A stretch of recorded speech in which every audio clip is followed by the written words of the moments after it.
Hello everyone, welcome back to my channel. ഇന്ന് നമ്മൾ പഠിക്കാൻ പോകുന്നത് ന്യൂ SCRT ചാപ്റ്റർ ആട്ടോ. 9ാം ക്ലാസ്സിലെ ബയോളജീൻ്റെ ഒരു ചാപ്റ്ററാണ് നമ്മൾ പഠിക്കാൻ വേണ്ടി പോകുന്നത്.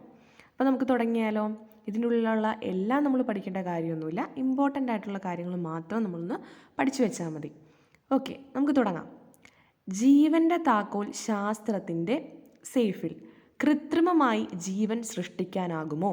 എത്രയോ കാലം മുമ്പ് ശാസ്ത്രം ഏറ്റെടുത്ത വെല്ലുവിളിയാണിത്. അതിനുവേണ്ടിയുള്ള ശ്രമങ്ങൾ തീവ്രമായത് 21ാം നൂറ്റാണ്ടിൻ്റെ ആദ്യ ദശകം പിന്നിട്ടതിന് ശേഷമാണ്. നിരന്തരം പരിശ്രമങ്ങൾക്കൊടുവിൽ ജനിതക എഞ്ചിനീയറിംഗിലൂടെ ആദ്യത്തെ കൃത്രിമ ബാക്ടീരിയ യാഥാർത്ഥ്യമായി. കുടലിലും മണ്ണിലും ജീവിക്കുന്ന ഈ കോളി ബാക്ടീരിയയാണ് കേംബ്രിഡ്ജിലെ ഒരു സംഘം ഗവേഷകർ കൃത്രിമ രീതിയിലൂടെ സൃഷ്ടിച്ചത്. ആ ബാക്ടീരിയൻ്റെ പേരൊന്ന് ഓർത്ത് വെച്ചേക്കണേ, ഈ കോളി ബാക്ടീരിയ. ഗവേഷകർ കൃത്രിമ രീതിയിലൂടെ സൃഷ്ടിച്ചത്. സാവധാനത്തിലാണെങ്കിലും വളരുന്നതിനും വിഭജിക്കുന്നതിനും കൃത്രിമ ബാക്ടീരിയകൾക്ക് കഴിയും. പ്രകൃതിയിൽ കാണപ്പെടുന്ന ബാക്ടീരിയയും ലാബിൽ നിർമ്മിക്കപ്പെട്ട ബാക്ടീരിയയും തമ്മിലുള്ള സാങ്കല്പിക സംഭാഷണമാണ് ഈ മുകളിൽ കൊടുത്തേക്കുന്നത്. ഓക്കെ, ശാസ്ത്രലോകത്ത് സംഭവിച്ച വിസ്മയകരമായ മുന്നേറ്റം ആയിരുന്നു കൃത്രിമ ബാക്ടീരിയയുടെ നിർമ്മാണം. എന്തായിരുന്നു ആ കൃത്രിമ ബാക്ടീരിയയുടെ പേര്? ഈ കോളി. ചലനം, പ്രതികരണം, ശ്വസനം, വളർച്ച, പ്രത്യുൽപാദനം തുടങ്ങിയവയാണ് ജീവലക്ഷണങ്ങൾ. ജീവൻ്റെ ഘടനാപരവും ജീവധർമ്മപരവുമായ അടിസ്ഥാന ഘടകം കോശമാണെന്ന് നിങ്ങൾക്കറിയാമല്ലോ. കോശങ്ങളിലാണ് ജീവൻ്റെ നിലനിൽപ്പിന് ആധാരമായ രാസപ്രവർത്തനങ്ങൾ മുഖ്യമായിട്ടും നടക്കുന്നത്. കോശഘടനയ്ക്കും കോശങ്ങളിൽ നടക്കുന്ന പ്രവർത്തനങ്ങൾക്കും നിരവധി തന്മാത്രകൾ ആവശ്യമാണ്. Carbon, hydrogen, oxygen, nitrogen, phosphorus, calcium എന്നിങ്ങനെയുള്ള മൂലകങ്ങൾ പലതരത്തിൽ കൂടിച്ചേർന്നാണ് ഈ തന്മാത്രകൾ രൂപപ്പെടുന്നത്. ഓക്കെ, പിന്നെ carbohydrate, protein, lipid, nucleic acid എന്നിവ ജീവൻ്റെ അടിസ്ഥാന നിർമ്മാണ ഘടകങ്ങളാണ്. ഇവ ബയോമോളിക്യൂളുകൾ എന്നറിയപ്പെടുന്നു. ഇത് ഓർത്ത് വെച്ചേക്കണേ. Carbohydrate, protein, lipid, nucleic acid എന്നിവ ജീവൻ്റെ അടിസ്ഥാന നിർമ്മാണ ഘടകങ്ങളാണ്. ഇവ എന്താ അറിയപ്പെടുന്നത്? ബയോമോളിക്യൂൾസ്. ഇനി ഈ ഒരു ചാർട്ട് നമ്മൾ എന്തായാലും പഠിച്ചു വെക്കണം, ബയോമോളിക്യൂൾസ്. അപ്പോൾ കാർബോഹൈഡ്രേറ്റുകൾക്ക് ഉദാഹരണങ്ങളാണ് glucose, fructose, sucrose, starch, cellulose. എന്തൊക്കെയാണ്? Glucose, fructose, sucrose, starch, cellulose. ലിപ്പിഡുകൾക്ക് ഉദാഹരണങ്ങൾ എന്തൊക്കെയാണ്? കൊഴുപ്പുകൾ, എണ്ണകൾ. പ്രോട്ടീനോ? എൻസൈമുകൾ, ഹോർമോണുകൾ, ആൻറ്റിബോഡികൾ. ന്യൂക്ലിക് ആസിഡുകൾക്കോ? DNA-യും RNA-യും. അപ്പോൾ ഇതൊന്നും കൂടെ വായിച്ച് മനസ്സിലാക്കി വെക്കണേ.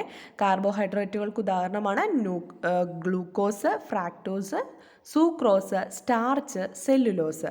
ലിപ്പിഡുകൾക്ക് ഉദാഹരണം എന്തൊക്കെയാണ്? കൊഴുപ്പുകൾ, എണ്ണകൾ. ഓക്കെ. പ്രോട്ടീൻ ഉദാഹരണമാണ് എൻസൈമുകൾ, ഹോർമോണുകൾ, ആൻറ്റിബോഡികൾ. ന്യൂക്ലിക് ആസിഡിന് ഉദാഹരണമോ? DNA-യും RNA-യും. ഓക്കെ, ഇനിയിപ്പോൾ നമുക്ക് ഇതിൻ്റെ ഉള്ളിലൊരു ചെറിയ ബോക്സ് കാണാം. ഒരു കുഞ്ഞു കണക്കിൻ്റെ വലിപ്പം. മനുഷ്യ ശരീരത്തിൽ ഏകദേശം 37 ട്രില്യൺ കോശങ്ങളുണ്ട്. ഓരോ കോശത്തിലും ഓരോ സെക്കൻഡിലും 100 കോടി രാസപ്രവർത്തനങ്ങൾ നടക്കുന്നുണ്ടെന്ന് ആണ് കണക്ക്. ഓക്കെ, അപ്പോൾ മനുഷ്യ ശരീരത്തിൽ ഏകദേശം എത്ര ട്രില്യൺ കോശങ്ങളാണ് ഉള്ളത്? 37 കേട്ടോ. ഓരോ സെക്കൻഡിലും ഓരോ കോശത്തിലും 100 കോടി രാസപ്രവർത്തനങ്ങളാണ് നടക്കുന്നത്. ഓക്കെ, ഒരു ജീവിയിൽ നടക്കുന്ന അത്തരം രാസപ്രവർത്തനങ്ങൾ, ഒരു ജീവിയിൽ നടക്കുന്ന രാസപ്രവർത്തനങ്ങളെ ഒന്നാകെ നമ്മൾ എന്താ പറയുന്നത്? മെറ്റാബോളിസം എന്ന് പറയുന്നു. എന്താ പറയുന്നത്? മെറ്റാബോളിസം എന്ന് പറയുന്നു. മെറ്റാബോളിസത്തെ രണ്ടായിട്ട് തിരിക്കാം.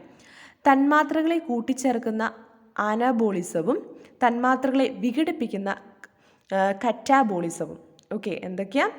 അനാബോളിസവും കറ്റാബോളിസവും. ഓക്കെ, അപ്പോൾ അതൊന്ന് ഓർത്ത് വെച്ചേക്കണം. ഒരു ജീവിയിൽ നടക്കുന്ന രാസപ്രവർത്തനങ്ങളാണ് മെറ്റാബോളിസം എന്ന് പറയുന്നത്. അതിനെ രണ്ടായിട്ട് ഡിവൈഡ് ചെയ്തിട്ടുണ്ട്, അനാബോളിസവും കറ്റാബോളിസവും.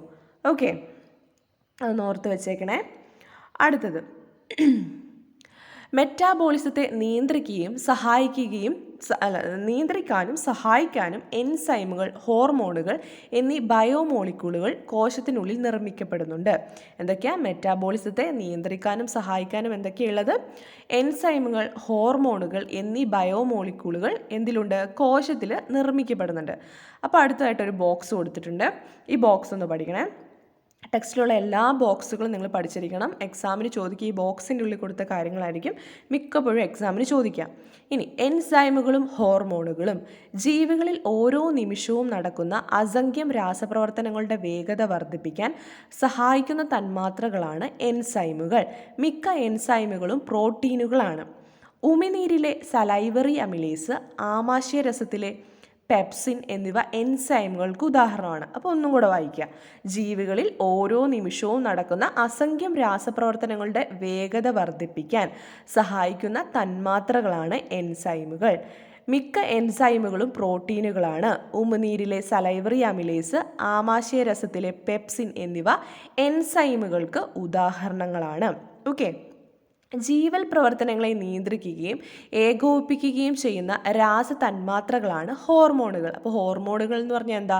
ജീവൽ പ്രവർത്തനങ്ങളെ നിയന്ത്രിക്കുകയും ഏകോപിപ്പിക്കുകയും ചെയ്യുന്ന രാസതന്മാത്രകളാണ് ഹോർമോണുകൾ. ഇവയെ ഉൽപ്പാദിപ്പിക്കുന്ന വിവിധ എൻഡോക്രൈൻ ഗ്രന്ഥികളാണ്. ഓക്കെ, ലൈംഗിക അവയവങ്ങളുടെ പ്രവർത്തനത്തെ നിയന്ത്രിക്കുന്ന ടെസ്റ്റോസ്റ്റിറോൺ, ഈസ്ട്രജൻ, പ്രൊജസ്ട്രോൺ എന്നിവ ഹോർമോണുകൾക്ക് ഉദാഹരണങ്ങളാണ്. ഓക്കെ, ജീവികളിൽ ഓരോ നിമിഷവും നടക്കുന്ന അസംഖ്യ രാസപ്രവർത്തനങ്ങളുടെ വേഗത വർദ്ധിപ്പിക്കാൻ സഹായിക്കുന്ന തന്മാത്രകൾക്ക് പറയുന്ന പേരെന്താ? എൻസൈമുകൾ. മിക്ക എൻസൈമുകളും എന്താണ്? പ്രോട്ടീനുകളാണ്. നിങ്ങളിത് ഓർത്ത് വെക്കണം, കാരണം സ്റ്റേറ്റ്മെൻറ്റിൽ ചോദിക്കാൻ ചാൻസ് ഉള്ളതാണ്. ഓക്കെ, അപ്പോൾ ഉമിനീരിൽ ഇപ്പോൾ സലൈവറി അമിലേസ്, ആമാശയരസത്തിലെ പെപ്സിനൊക്കെ എൻസൈമുകൾക്ക് ഉദാഹരണങ്ങളാണ്. ഇനി നമുക്ക് അടുത്ത ഇതിലേക്ക് പോവാവേ. അമീബ. ബാഹ്യ പരിസരം. ഏകകോശ ജീവികളിൽ ബാഹ്യ പരിസരത്തിൽ നിന്നും പദാർത്ഥങ്ങൾ കോശസ്തരത്തിലൂടെ കോശദ്രവ്യത്തിനകത്തേക്ക് പ്രവേശിക്കുന്നു. ഓക്കെ, ഇനി ജന്തുക്കളിൽ കോശങ്ങൾക്കിടയിലെ ദ്രവ്യം. ബാഹ്യ പരിസ്ഥിതിയിൽ നിന്നും സ്വീകരിക്കുന്ന പദാർത്ഥങ്ങൾ ചില മാറ്റങ്ങൾക്ക് വിധേയമായി കോശങ്ങൾക്കിടയിലെ ദ്രവത്തിലേക്ക് എത്തുന്നു. അവിടെ നിന്നും കോശസ്തരത്തിലൂടെ കോശദ്രവ്യത്തിലേക്ക് പ്രവേശിക്കുന്നു. ഓക്കെ, ഇനി സസ്യങ്ങൾ. ബാഹ്യ പരിസ്ഥിതിയിൽ നിന്ന് പദാർത്ഥങ്ങൾ വിവിധ മാർഗങ്ങളിലൂടെയാണ് കോശദ്രവ്യത്തിലേക്ക് പ്രവേശിക്കുന്നത്. കോശഭിത്തിയിലൂടെ, കോശങ്ങൾക്കിടയിലുള്ള സ്ഥലത്തിലൂടെ, തൊട്ടടുത്തുള്ള കോശങ്ങളെ ബന്ധിപ്പിക്കുന്ന പ്ലാസ്മോഡെസ്മേറ്റ എന്ന കോശദ്രവ്യ പാതകളിലൂടെ, ഒരു കോശത്തിൽ നിന്നും മറ്റൊന്നിലേക്ക് പ്ലാസ്മാസരത്തിലൂടെ. ഓക്കെ, ഇനി മെയിനായിട്ടുള്ളത് അടുത്ത ബോക്സ് ഉണ്ട്, അതും പഠിച്ചു വെക്കണം കേട്ടോ. ജന്തുക്കളിൽ കോശങ്ങൾക്കിടയിലെ സ്ഥലത്തു കാണപ്പെടുന്ന ദ്രവം ആന്തരപരിസ്ഥിതിയായി വർദ്ധിക്കുന്നു. സസ്യങ്ങളിലെ ആന്തരപരിസ്ഥിതിയിൽ കോശഭിത്തിയും അതിലെ ഘടകങ്ങളും കോശങ്ങൾക്കിടയിലെ ദ്രവവും വായു അറകളും ഉൾപ്പെട്ടിരിക്കുന്നു. ആന്തരപരിസ്ഥിതിയുടെ ഘടന സ്ഥിരമായി നിലനിർത്തുന്നതിനെ സമസ്ഥിതി പാലനം എന്നു പറയുന്നു. ഓക്കെ, അപ്പോൾ ആന്തരപരിസ്ഥിതിയുടെ ഘടന സ്ഥിരമായി നിലനിർത്തുന്നതിനെ എന്താ പറയുന്നത്? സമസ്ഥിതി പാലനം എന്ന് പറയുന്നു. മെറ്റാബോളിസം സുഗമമായി നടക്കുന്നതിന് ആന്തര സമസ്ഥിതി നിലനിർത്തപ്പെടേണ്ടതുണ്ട്. ആന്തരപരിസ്ഥിതിയുടെ രാസഘടന തകിടം മറിഞ്ഞാൽ ജീവനത് ഭീഷണിയാകും. ഓക്കെ, ഇനി പദാർത്ഥ വിനിമയം കോശസ്തരത്തിലൂടെ. പ്ലാസ്മ സ്തരത്തിലൂടെ ചില തന്മാത്രകൾക്ക് മാത്രമേ കടന്നു പോകാൻ ആകൂ. ജലം, ഓക്സിജൻ, കാർബൺ ഡൈ ഓക്സൈഡ് മുതലായവയ്ക്ക് ഇതിലൂടെ അനായാസം കടന്നു പോകാനാകും. എന്നാൽ ചില പദാർത്ഥങ്ങൾക്കും അയോണുകൾക്കും പ്ലാസ്മ സ്തരത്തിലെ പ്രത്യേകതരം ചാനലിലൂടെ, സുഷിരങ്ങളിലൂടെ മാത്രമേ കടക്കാനാകൂ. ഇനി ആ ബോക്സ് ഒന്ന് വായിച്ചു നോക്കണേ. ചീരത്തണ്ടിൻ്റെയോ റിയോ ഇലയുടെയോ നേർത്ത പുറംപാളി എടുക്കുക. അതിനെ രണ്ടായി മുറിച്ച് അതിലൊന്ന് ശുദ്ധജലത്തിൽ മറ്റേത് ഗാഢ ഉപ്പുലായനിയിലും ഇടുക. 2 മിനിറ്റിന് ശേഷം 2 പാളികളും സൈഡിലേക്ക് മാറ്റി മൈക്രോസ്കോപ്പിലൂടെ നിരീക്ഷിക്കുക. ഓക്കെ, അതൊരു പരീക്ഷണം കൊടുത്തേക്കുന്നത് കേട്ടോ, അത് അത്ര ഇമ്പോർട്ടൻ്റ് അല്ല. ഇനി നമുക്ക് അടുത്ത ഇത് നോക്കാവേ. അടുത്ത ആ സൈഡിൽ കാണുന്ന ബോക്സ് ഒന്ന് നോക്കണേ. Facilitated diffusion. പ്ലാസ്മ സ്തരത്തിലെ ചില പ്രോട്ടീനുകളുടെ സഹായത്താൽ നടക്കുന്ന ഊർജം ആവശ്യമില്ലാത്ത പ്രക്രിയ. ഓർത്ത് വെക്കണം, ചോദിക്കും. ഫെസിലിറ്റേറ്റഡ് ഡിഫ്യൂഷൻ എന്ന് പറഞ്ഞാൽ എന്താ? പ്ലാസ്മ സ്തരത്തിലെ ചില പ്രോട്ടീനുകളുടെ സഹായത്താൽ നടക്കുന്ന ഊർജം ആവശ്യമില്ലാത്ത പ്രക്രിയ. ഓർത്ത് വെച്ചോ, ഫെസിലിറ്റേറ്റഡ് ഡിഫ്യൂഷൻ, ഊർജം ആവശ്യമില്ലാത്ത പ്രക്രിയ. പ്ലാസ്മ സ്തരത്തിലെ ചില പ്രോട്ടീനുകളുടെ സഹായത്താൽ നടക്കുന്ന ഊർജം ആവശ്യമില്ലാത്ത പ്രക്രിയയാണ് ഫെസിലിറ്റേറ്റഡ് ഡിഫ്യൂഷൻ. Active transport. അടുത്തത് പ്ലാസ്മ സ്തരത്തിലെ ചില വാഹക പ്രോട്ടീനുകളുടെ സഹായത്താൽ നടക്കുന്ന ഊർജം ആവശ്യമുള്ള പ്രക്രിയ. ഓർത്തു വെക്കുക, ഊർജം ആവശ്യമുള്ള പ്രക്രിയ. അപ്പോൾ ഫെസിലിറ്റേറ്റഡ് ഡിഫ്യൂഷൻ പ്ലാസ്മ സ്തരത്തിലെ ചില പ്രോട്ടീനുകളുടെ സഹായത്താൽ നടക്കുന്ന ഊർജം ആവശ്യമില്ലാത്ത പ്രക്രിയ. ആക്റ്റീവ് ട്രാൻസ്പോർട്ട് എന്ന് പറഞ്ഞിട്ടുണ്ടെങ്കിൽ പ്ലാസ്മ സ്തരത്തിലെ ചില വാഹക പ്രോട്ടീനുകളുടെ സഹായത്താൽ നടക്കുന്ന ഊർജം ആവശ്യമുള്ള പ്രക്രിയ. ഓക്കെ, ഇനി ഈ സൈഡിലെ ബോക്സ് ഒന്ന് നോക്കണേ. ഏകകോശ ബഹുകോശ ജീവികൾ ഉൾപ്പെടുന്ന വിഭാഗമാണ് ആൽഗകൾ. ആൽഗകൾ എന്ന് പറഞ്ഞാൽ എന്താ? ഏകകോശ ബഹുകോശ ജീവികൾ ഉൾപ്പെടുന്ന വിഭാഗങ്ങളാണ് ആൽഗകൾ. അവയ്ക്കും പ്രോകാരിയോട്ടുകളായ ബ്ലൂ ഗ്രീൻ ആൽഗകൾക്കും പോഷകങ്ങൾ ലഭ്യമാകുന്നത് പ്രകാശ സംശ്ലേഷണത്തിലൂടെയാണ്. അപ്പം അവയ്ക്കും പ്രോകാരിയോട്ടുകളായ ബ്ലൂ ഗ്രീനും ആൽഗകൾക്കും പോഷകങ്ങൾ ലഭ്യമാകുന്നത് പ്രകാശ സംശ്ലേഷണത്തിലൂടെയാണ്. ഓക്കെ, ഏകകോശ ബഹുകോശ ജീവികൾ ഉൾപ്പെടുന്ന വിഭാഗം ഏതാ? ആൽഗകളാട്ടോ. ഓക്കെ, അടുത്തത് പ്രകാശഘട്ടവും ഇരുണ്ട ഘട്ടവും ആട്ടോ നമ്മളിനി പഠിക്കാൻ പോകുന്നത്. പ്രകാശഘട്ടം നടക്കുന്ന ഗ്രാനയിൽ വെച്ചിട്ടാണ് നടക്കുക. എവിടെ വെച്ചിട്ടാണ് പ്രകാശഘട്ടം നടക്കുക? ഗ്രാനയിൽ വെച്ചിട്ട്. പ്രകാശത്തിൻ്റെ സാന്നിധ്യത്തിൽ നടക്കുന്നു. ജലം വിഘടിച്ച് ഹൈഡ്രജനും ഓക്സിജനുമാകുന്നു. ഓക്സിജൻ പുറന്തള്ളപ്പെടുന്നു. ഹൈഡ്രജൻ സ്ട്രോമയിലെത്തുന്നു. ഊർജ്ജ തന്മാത്ര ATP ഉണ്ടാകുന്നു. ഉറപ്പായിട്ടും പഠിച്ചു വെക്കണം. പ്രകാശഘട്ടത്തെ പറ്റിയിട്ടാണ് നമ്മൾ പറയാൻ വേണ്ടി പോകുന്നത്. ഇതെവിടെ വെച്ചിട്ടാണ് നടക്കുന്നത്? ഗ്രാനയിൽ വെച്ചിട്ട് നടക്കുന്നു. പ്രകാശത്തിൻ്റെ സാന്നിധ്യത്തിൽ നടക്കുന്നു. ജലം വിഘടിച്ച് ഹൈഡ്രജനും ഓക്സിജനുമായിട്ടും ആകുന്നു. ഓക്സിജൻ പുറന്തള്ളപ്പെടുന്നു. ഹൈഡ്രജൻ സ്ട്രോമയിലെത്തുന്നു. ഊർജ്ജ തന്മാത്രയായ ATP ഉണ്ടാകുന്നു. ഓക്കെ, ഇനി ഇരുണ്ട ഘട്ടത്തിലെ പ്രവർത്തനങ്ങൾ എങ്ങനെയാണ്? സ്ട്രോമയിൽ വെച്ചിട്ട് നടക്കുന്നു. പ്രകാശം ഉപയോഗിക്കുന്നില്ല. ഈ ഘട്ടത്തിന് ആവശ്യമായ ഹൈഡ്രജൻ ഊർജവും പ്രകാശഘട്ടത്തിൽ നിന്നാണ് ലഭിക്കുന്നത്. ഹൈഡ്രജനും കാർബൺ ഡൈ ഓക്സൈഡും ചേർന്ന് ഗ്ലൂക്കോസ് ഉണ്ടാകുന്നു. അപ്പോൾ ഇരുണ്ട ഘട്ടം സ്ട്രോമയിൽ വെച്ച് നടക്കുന്നു. പ്രകാശം ഉപയോഗിക്കുന്നില്ല. ഈ ഘട്ടത്തിൽ ആവശ്യമായ ഹൈഡ്രജൻ ഊർജവും പ്രകാശഘട്ടത്തിൽ നിന്നാണ് ലഭിക്കുന്നത്. ഹൈഡ്രജനും കാർബൺ ഡൈ ഓക്സൈഡും ചേർന്ന് ഗ്ലൂക്കോസ് ഉണ്ടാകുന്നു. ഇനി മെൽവിൻ കാൽവിൻ ഇരുണ്ട ഘട്ടത്തിലെ പ്രവർത്തനങ്ങൾ വിശദീകരിച്ചതിന് 1961 രസതന്ത്രത്തിൽ നൊബേൽ പുരസ്കാരം ലഭിച്ചു. അപ്പോൾ ഇരുണ്ട ഘട്ടത്തിലെ പ്രവർത്തനങ്ങൾ വിശദീകരിച്ച് 1961 രസതന്ത്രത്തിൽ നൊബേൽ പ്രൈസ് കിട്ടിയതാർക്കാം? Melvin Calvin. ഓക്കെ, ഇനി അടുത്ത ഒരു ബോക്സ് നിങ്ങൾ പഠിക്കേണ്ടതെന്ന് പറഞ്ഞത് സമുദ്രം ഒരു വിസ്മയം എന്ന് പറയുന്ന ഈ ബോക്സ് ആട്ടോ. ഭൂമിയുടെ 4/3 ഭാഗവും സമുദ്രമാണ്. ലക്ഷക്കണക്കിന് ജീവജാതികളും നിരവധി ആവാസങ്ങളും അവയിൽ ഉൾപ്പെട്ടിരിക്കുന്നു. സൂര്യപ്രകാശത്തിൻ്റെ ലഭ്യതയ്ക്ക് അനുസരിച്ച് സമുദ്രത്തെ 3 മേഖലകളായി തിരിച്ചിട്ടുണ്ട്. ഉപരിതലം മുതൽ 200 മീറ്റർ വരെ ആഴത്തിൽ യൂഫോട്ടിക് മേഖല. ഓർത്തു വെക്കണം, ഉപരിതലം മുതൽ 200 മീറ്റർ ആഴത്തിൽ യൂഫോട്ടിക് മേഖല. നന്നായി സൂര്യപ്രകാശം ലഭിക്കുന്നതിനാൽ ധാരാളം ജീവികൾ ഈ മേഖലയിൽ ജീവിക്കുന്നു. സ്റ്റേറ്റ്മെൻ്റ് ഒക്കെ ആയിട്ട് ചോദിക്കാൻ ചാൻസ് ഉള്ളൊരു ഭാഗമായിട്ട് ഇത്. അതുകൊണ്ട് ഇതെന്തായാലും പഠിച്ചു വെക്കണേ. ഉപരിതലം മുതൽ 200 മീറ്റർ വരെ ആഴത്തിൽ യൂഫോട്ടിക് മേഖല. നന്നായിട്ട് സൂര്യപ്രകാശം ലഭിക്കുന്നതിനാൽ ധാരാളം ജീവികൾ ഈ മേഖലയിൽ ജീവിക്കുന്നുണ്ട്. 200 മീറ്ററിന് താഴെ 1000 മീറ്റർ വരെ ഡിസോഫ്റ്റിക് മേഖല. ഇവിടെ പ്രകാശലഭ്യത പരിമിതമാണെങ്കിലും സസ്യ കേന്ദ്രീകൃതമായ ജീവജാലികയാണ് ഇവിടെയും.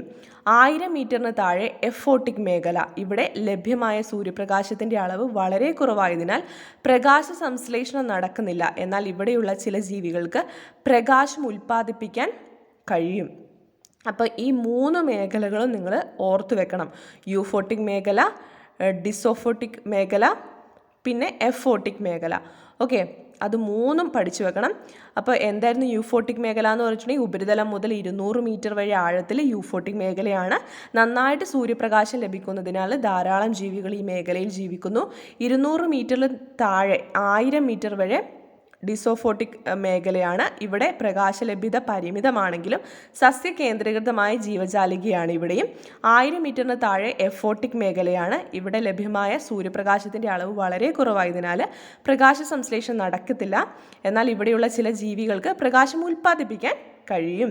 മേൽത്തട്ടിലുള്ള ജീവികളുടെ മൃതാവശിഷ്ടങ്ങളാണ് എഫോട്ടിക് മേഖലയിലെ ജന്തുക്കൾ ആഹാരമാക്കുന്നത്. ഓക്കെ, മേൽത്തട്ടിലുള്ള ജീവികളുടെ മൃതാവശിഷ്ടങ്ങളാണ് എഫോട്ടിക് മേഖലയിലെ ജന്തുക്കൾ ആഹാരമാക്കുന്നത്.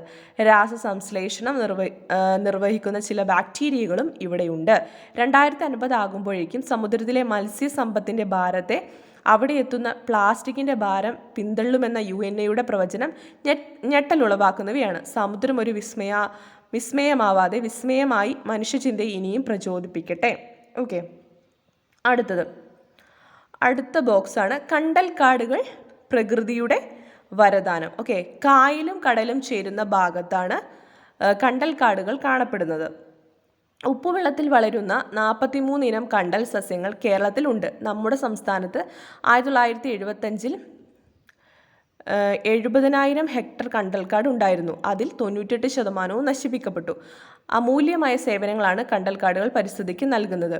മത്സ്യസമ്പത്തിൻ്റെ ഉറവിടം, ജൈവ വൈവിധ്യത്തിൻ്റെ കലവറ, തീരപ്രദേശത്തെ മണ്ണ് സംരക്ഷണം, നിത്യഹരിത വനങ്ങളെ അപേക്ഷിച്ച് 4-5 ഇരട്ടി കാർബൺ ഡൈ ഓക്സൈഡിൻ്റെ ആഗിരണം ചെയ്യുന്നതിലുള്ള ആഗോള താപനത്തിനെതിരെയുള്ള പ്രതിരോധം, സുനാമിയെ തടയൽ. ഓക്കെ, ഇനി അടുത്തത് പ്രധാനപ്പെട്ട ഒരാളാണ് കല്ലേൽ പൊക്കുടൻ. നിങ്ങൾ പഠിച്ചു വെച്ചിരിക്കണം. 1937 ജനനം, 2015 മരിച്ചു. കണ്ടൽക്കാടുകളുടെ സംരക്ഷണത്തിലൂടെ അവയുടെ പാരിസ്ഥിതിക പ്രാധാന്യം ബോധ്യപ്പെടുത്തി പരിസ്ഥിതി പ്രവർത്തകനാണ് കല്ലേൽ പൊക്കുടൻ. 100,000-ലേറെ കണ്ടൽ തൈകൾ നട്ടുപിടിപ്പിച്ച അദ്ദേഹം കണ്ടലുകളെ അവയുടെ സ്വാഭാവിക ആവാസ വ്യവസ്ഥയിൽ വളരാൻ അനുവദിക്കണമെന്ന നിലപാട് ഉയർത്തിപ്പിടിച്ചു. പല സ്ഥലങ്ങളിലും നടത്തിയ കണ്ടൽ സംരക്ഷണ പ്രവർത്തനങ്ങൾക്ക് അംഗീകാരം എന്നോളം അദ്ദേഹത്തെ കണ്ടൽ പൊക്കുടൻ എന്ന് വിളിച്ചു. പ്രകൃതിയോടുള്ള സ്നേഹം കണ്ടൽക്കാടുകളുടെ സംരക്ഷണത്തിലൂടെ തെളിയിച്ച അദ്ദേഹത്തിൻ്റെ ആത്മകഥയാണ് കണ്ടൽക്കാടുകൾക്കിടയിൽ എൻ്റെ ജീവിതം. ഓർത്തു വെക്കണേ, അദ്ദേഹത്തിൻ്റെ ആത്മകഥ ഏതാ? കാടുകൾക്കിടയിൽ എൻ്റെ ജീവിതം. യുനെസ്കോയുടെ പാരിസ്ഥിതിക പ്രവർത്തന വിഭാഗം കണ്ടൽക്കാടുകളുടെ സംരക്ഷണത്തിൽ അദ്ദേഹത്തിൻ്റെ പേര് പരാമർശിച്ചിട്ടുണ്ട്. കണ്ടൽക്കാടുകളെക്കുറിച്ച് പഠിക്കാൻ ഒരു സ്കൂൾ എന്ന സ്വപ്നം ബാക്കി വെച്ചാണ് അദ്ദേഹം യാത്രയായത്. ഓക്കെ, അപ്പോൾ ഇത്രയേ ഉള്ളൂ കേട്ടോ. മെയിനായിട്ട് നിങ്ങൾ ഈ ബോക്സുകളിൽ കൊടുത്തേക്കുന്ന കാര്യങ്ങളൊക്കെ ഇല്ലേ, അതാട്ടോ നിങ്ങൾ പഠിക്കേണ്ടത്. അതാണ് എക്സാമിന് ചോദിക്കുകയും ചെയ്യാം. ഓക്കെ, നല്ല വൃത്തിക്ക് ഒന്ന് പഠിച്ചു വെക്കുക കേട്ടോ. അപ്പോൾ ഓക്കെ, ഇനി അടുത്ത വീഡിയോയിൽ കാണുന്നവരെ താങ്ക് യു.